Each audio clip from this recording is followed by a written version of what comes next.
जय हिंद एवरीवन। कैसे हैं आप लोग। रेलवे एसएससी चैनल में आप लोगों का फिर से एक बार स्वागत है दोस्तों। तो दोस्तों आज हम जो क्राइटेरिया पर बात करने वाले हैं मेडिकल के लिए, तो थोड़ा सा भी वीडियो स्किप करके मत जाइएगा। और इसमें मैं सारी डिटेल से इस तरह का वीडियो कंटेंट लाया हूँ कि आप लोगों के लिए जो भी मेडिकल में प्रॉब्लम होता है, आरपीएफ का मेडिकल या आरपीएफ एसआई का मेडिकल होता है, सभी की जानकारियाँ एक एक करके मिलने वाली है। तो बहुत ही इत्मीनान से ये वीडियो मैंने बनाया है और साथ में इसमें आपके सारे डाउट क्लियर हो जाएंगे। तो अगर आप थोड़ा सा भी स्किप कर देते हैं तो मेडिकल में अनफिट होने का चांस रहेगा। अगर इस वीडियो को पूरा देख कर जाते हैं, बहुत सारे लोग कंटेंट डालते होंगे लेकिन इस तरह का कंटेंट आपको बहुत ही कम देखने को मिलेगा। तो अगर आप लोगों से हम्बल रिक्वेस्ट है, जितने भी बच्चे नए देख रहे हैं, जो भी अपीयरेंस देख रहे हैं, वो जाकर के चैनल को अभी सब्सक्राइब नाउ कर लें अभी, ठीक है, ताकि हमारी आने वाली पल पल रेलवे की पल पल अपडेट आप लोगों को मिलने वाली है। और ये रिगार्डिंग मेडिकल किस तरह का होता है मैंने यहाँ पे डाला है। SI constable, SSC, GD, CPO, UPSC, AC का B1 कैटेगरी का मेडिकल इसमें कराया जाता है। तो आइए देख लेते हैं क्या है मेडिकल का प्रोसेस। देखिए यहाँ पे मैं बात कर लेता हूँ। The candidate who appear in document verification will be sent for a mentioned examination at the railway hospitals. कह रहे हैं कि at the railway hospitals they will have qualify in medical category B1। देखिए यहाँ पे इन्होंने बताया B1 as prescribed in the railway Indian railway medical manual, those wearing glasses और having flat foot, knock knee. आप लोगों का क्या क्या टेस्ट होता है उसके बारे में इन्होंने जानकारी दिया है।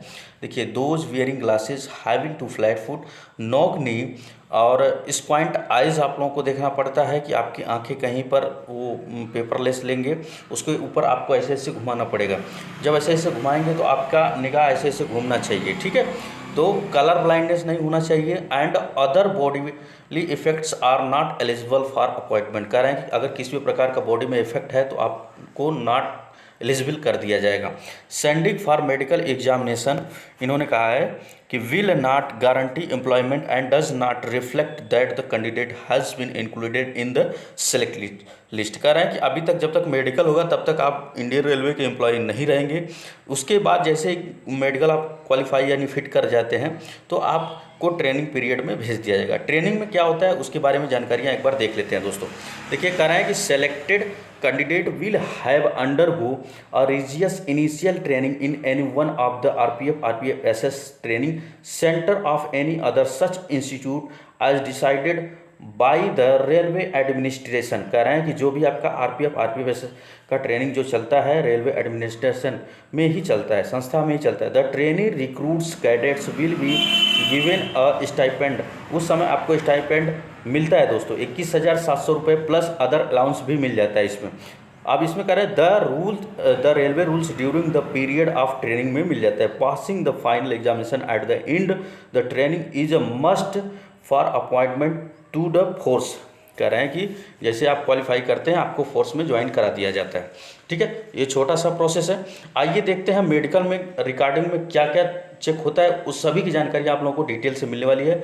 अगर आप वीडियो अच्छा लग रहा है तो प्लीज़ चैनल को लाइक से सब्सक्राइब जरूर कीजिएगा और इस पर अपना सपोर्ट जरूर दीजिएगा। देखिए आपका सपोर्ट, आपका सब्सक्राइबर और आपका लाइक ही हमारा मोटिवेशन होता है दोस्तों, जिससे हमारा मनोबल बढ़ता है। तो चलिए दोस्तों अगला देखते हैं। आगे की मैं बात कर लेता हूँ। देखिए फिजिकल में क्या होता है कि थोड़ी सी जानकारियाँ इसके बारे में भी ले लेते हैं। देखिए अगर आप आरपीएफ या आरपीएफ एसआई का फॉर्म डालते हैं तो क्या फिजिकल क्राइटेरिया होता है। देखिए मेल कैंडिडेट की मैं बात कर लेता हूँ। अगर जनरल ओबीसी हैं तो 165 सेंटीमीटर आपकी हाइट होनी चाहिए। एससी एसटी हैं तो 160 सेंटीमीटर।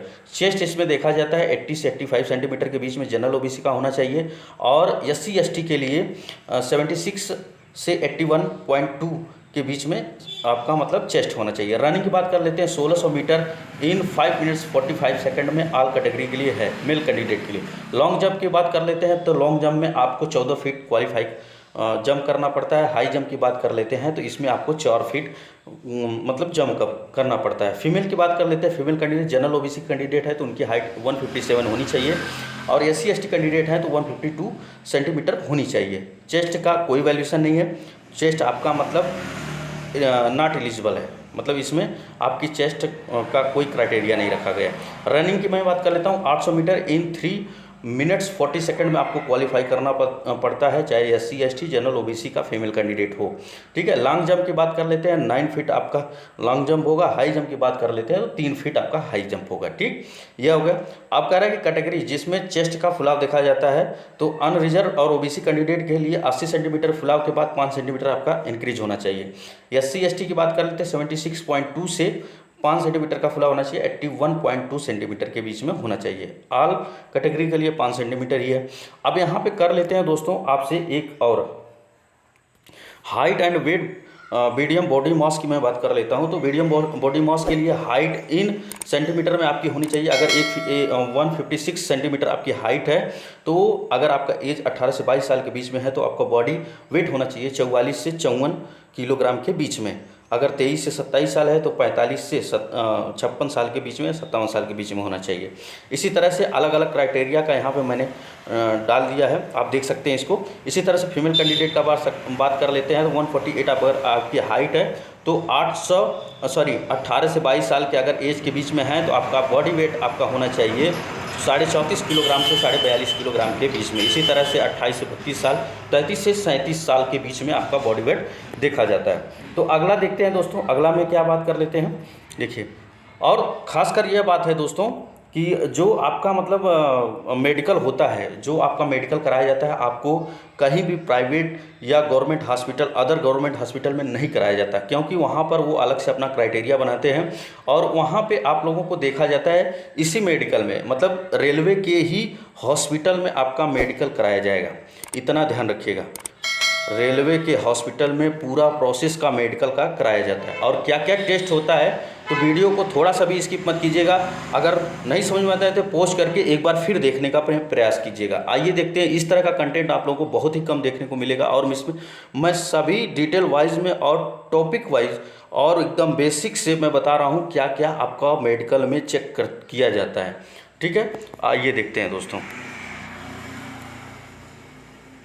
चलिए 14 देखते हैं। देखिए, इसमें आपका फ्लैट फुट नहीं होना चाहिए, सबसे बड़ी बात यह है, और नोक नी नहीं होना चाहिए। अब देखिए किस तरह का आपका पैर होना चाहिए। देखिए, अगर देखा जाए तो इस तरह का आपका पैर बिल्कुल नहीं होना चाहिए। यहाँ पे नॉर्मल आर्क की बात कर रहा है तो नॉर्मल आर्क यहाँ पे ओके हो जाएगा। ठीक है, इस तरह का आपका पैर होना चाहिए। एकदम फ्लैट फुल यानी समतल प्लेन में एकदम पैर आपका नहीं होना चाहिए। ठीक है, दूसरी बात कर लेते हैं, अगर देखिए ज़्यादा भी कर्व है तो भी आप नॉट एलिजिबल में जाएंगे।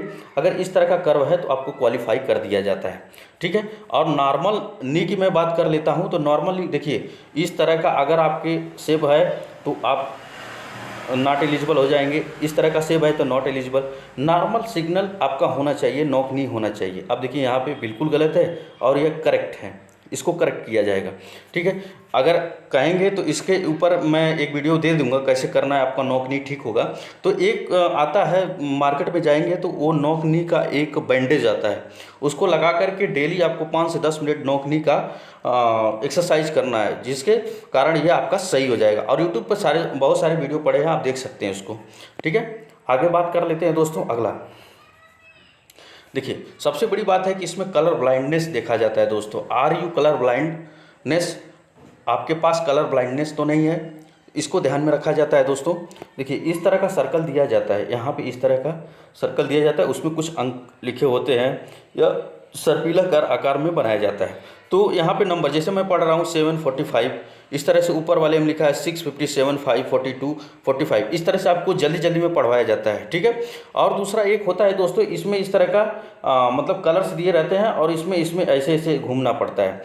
तो उसमें क्या करेंगे कि आपको कलर अगर ब्लाइंडनेस है तो वो वही चेक करते हैं, तो काफ़ी ज़्यादा मूविंग करते हैं, मतलब उसमें मूविंग कराते हैं कि बताइए ये रेखा कैसे कैसे घूमी है, तो आपको फटाफट घुमाना पड़ता है, तो उसका कलर ब्लाइंडनेस आपका वहाँ पे चेक कर लेते हैं। और दूसरी बात है कि डिस्टेंस विजन टेस्ट भी कराया जाता है दोस्तों, ये सेकंड पार्ट हो गया। डिस्टेंस विजन टेस्ट में आपका 20 फीट का डिस्टेंस दिया जाता है। ठीक, इतना ध्यान रखिएगा। और रेलवे की मैं बात करूं, आरपीएफ एसआई में कांस्टेबल में ऑल ग्लासेस विथ विदाउट, कह रहे हैं कि अगर आपके पास अलाउ ग्लासेज है तो 6/9 का रेशो जाता है। ठीक है, कह रहे हैं, कहने का मतलब है 6 मीटर पे बैठा देंगे और 9 नंबर का वर्ड्स आपसे पढ़ाएंगे, ठीक है, इतना ध्यान रखिएगा।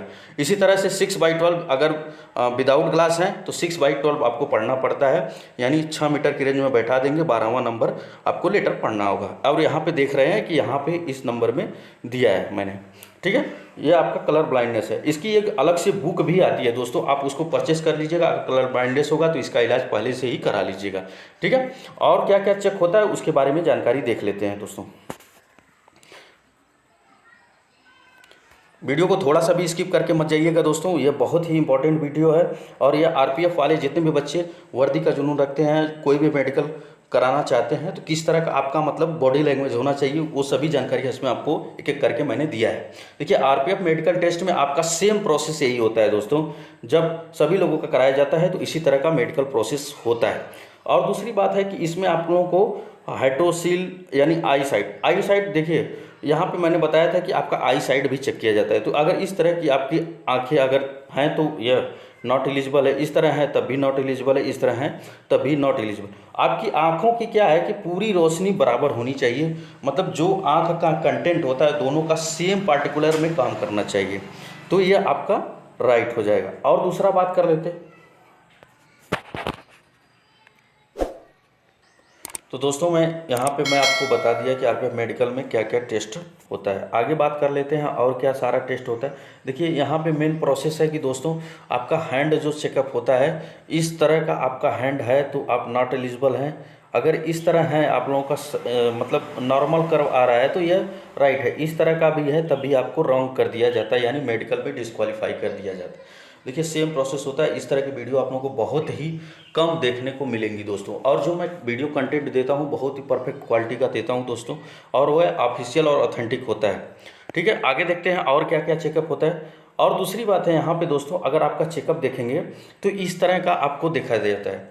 तो देखिए ये अगर हाइड्रोसील का प्रॉब्लम है तो हाइड्रोसील में अगर इस तरह का है, जो आपका अंडकोश दिया रहता है उसके ऊपर एक परत जम जाती है लेयर, तो उसको क्या कहते हैं, हाइड्रोसील कहते हैं। ये नहीं होना चाहिए। अगर ये है तो इसको पहले आप जा कर के इलाज करा लीजिए और मेडिकल में फिट कर दिया जाएगा आपको, ठीक है। कैसे चेक करते हैं, देखिए यहाँ पे इस थॉट से इस प्रोसेस से चेक करते हैं, और यह हार्निया टेस्ट होता है आप लोगों का, ठीक।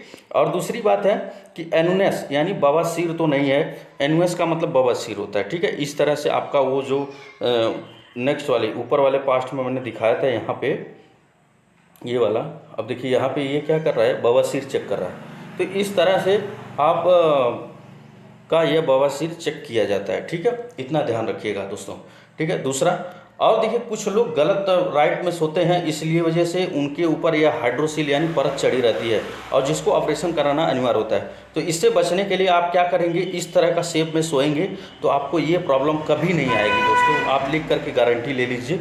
इस तरह का अगर आप करते हैं तो इस तरह से स्लिप करते हैं बेड पर, तो आपको हार्निया का 100% चांस नहीं मिलेगा दोस्तों, ठीक है।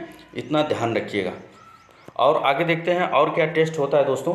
तो अगर यह एक थोड़ा सा सुझाव मैंने दिया तो दोस्तों एक आप लोगों से एक हम्बल रिक्वेस्ट है कि आप चैनल को लाइक शेयर सब्सक्राइब अभी जा करके तुरंत कर लीजिए दोस्तों, ठीक है। आगे देखते हैं क्या चेक होता है। आगे में आप लोगों का देखेंगे इलेक्ट्रो डायग्राम टेस्ट किया जाता है, यानी ईसीजी पूरे फुल बॉडी चेकअप किया जाता है दोस्तों।